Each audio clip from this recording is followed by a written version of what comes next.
तुम्हाला बघूनच कळतंय ही किती झणझणीत आणि चविष्ट सांडग्याची भाजी तयार झालेली आहे। तर चला आपण करूया ह्या सुक्या सांडग्याच्या रेसिपीला सुरुवात।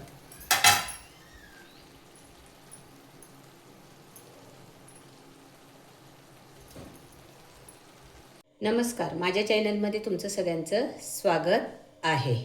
मी तुम्हाला सुक्या सांडग्याची रेसिपी दाखवणार आहे। तर मी इथे घेतलेला आहे सांडगा आत्ता उन्हाळ्यात केलेला, कांदा, लसूण खोबऱ्याची पेस्ट, आलं लसणाची पेस्ट, मसाल्याची चटणी, जिरं, मोहरी, हळद, मीठ, हिंग, कोथिंबीर,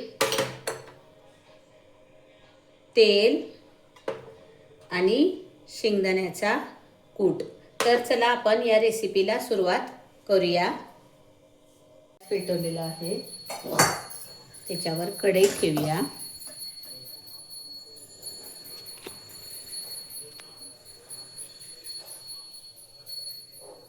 आता कढई तापून देऊया।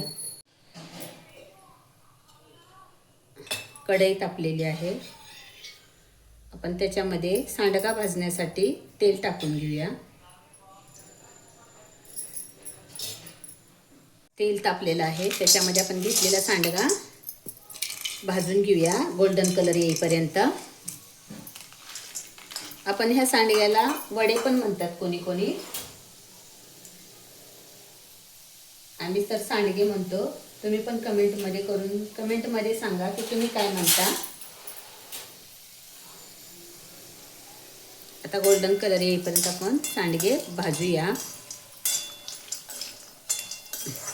हा मिक्स डाळीचा सांडगा आहे हे केलेला, आणि उन्हाळ्यातच ही भाजी छान लागते।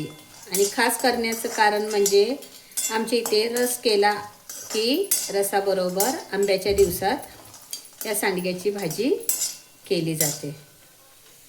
रसाबरोबर छान लागते सांडग्याची भाजी तोंडी लावण्यासाठी।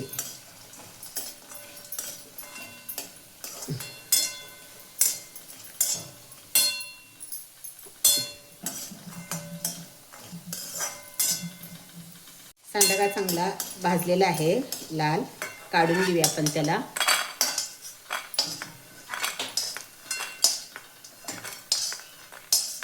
आता त्याच कढईमध्ये आपण फोडणी टाकून घेऊया। त्याच्यासाठी तेल वतून घेऊया।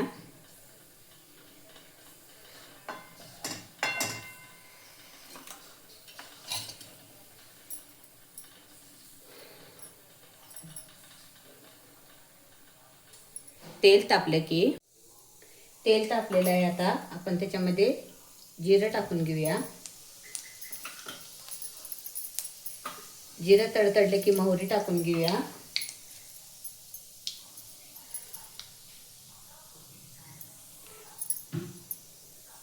तर जिरं मोहरी तडतडले की आपण चिरलेला कांदा टाकून घेऊया।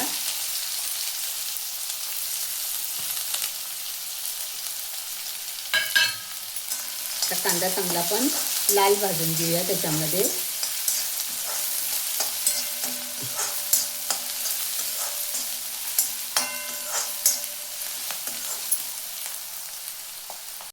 त्या सांडग्याच्या सुक्या भाजीमध्ये कुठल्याही जास्त मसाल्यांचा वापर केलेला नाही, फक्त घरगुती चटणी, घरगुती मसाल्यातच तिचं हे केलेला आहे, तुम्ही बघू। आता थोडं मीठ टाकून घेऊया। मीठ टाकल्यानंतर कांदा लवकर लाल होतो।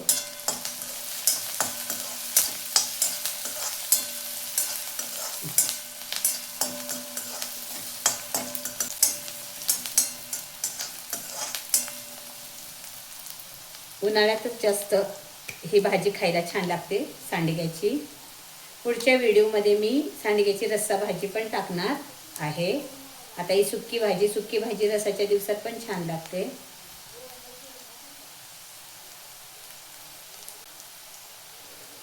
पेस्ट टाकून घेऊया। आता कांदा लाल झालेला आहे, त्याच्यामध्ये खोबऱ्याची आणि लसणाची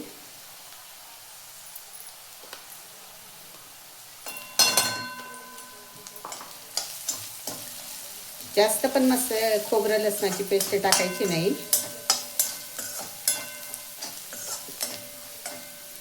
आता ती पण लाल होऊ देऊया. आता थोडी आलं लसणाची पेस्ट टाकून घेऊया. तर ते पण चांगली लाल होऊ देऊया कांद्याबरोबर.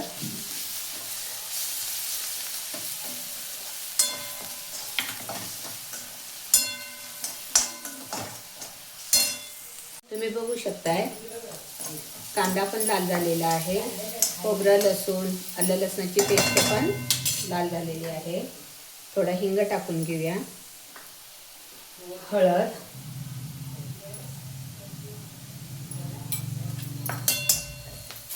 हे थोडं मिक्स करून घेऊया.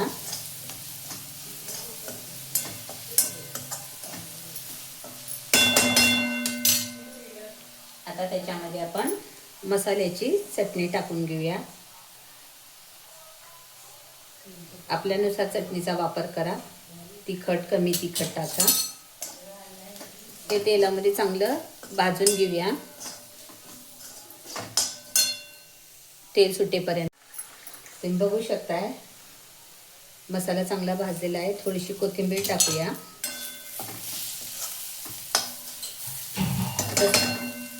सुक्या सांडग्याची भाजी करायची म्हटल्यावर थोडंसं पाणी शिजण्यापुरत सांडग्यात त्याच्यासाठी थोडंसंच पाणी वतायचं आहे.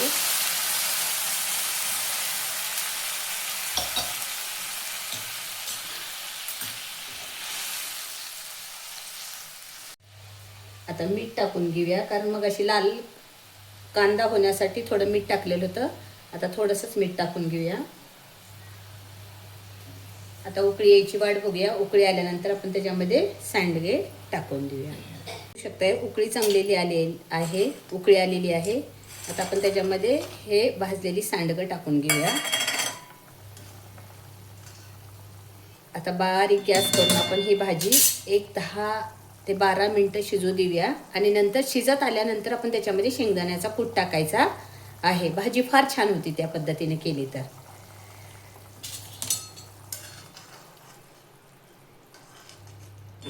आता ह्याच्यावर झाकण ठेवूया.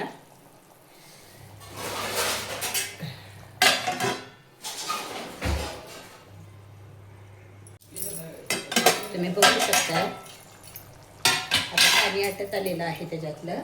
आता आपण शेंगदाण्याचा कूट टाकूया.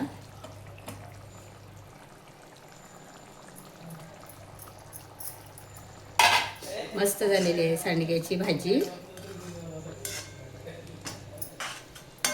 आता अजून शिजू देऊया आपण 5 मिनिट. पाणी आटत आल्यानंतर शेंगदाण्याचा कूट टाकायचा आहे. आता थोडं ह्याच्यातलं पाणी आटू देऊया.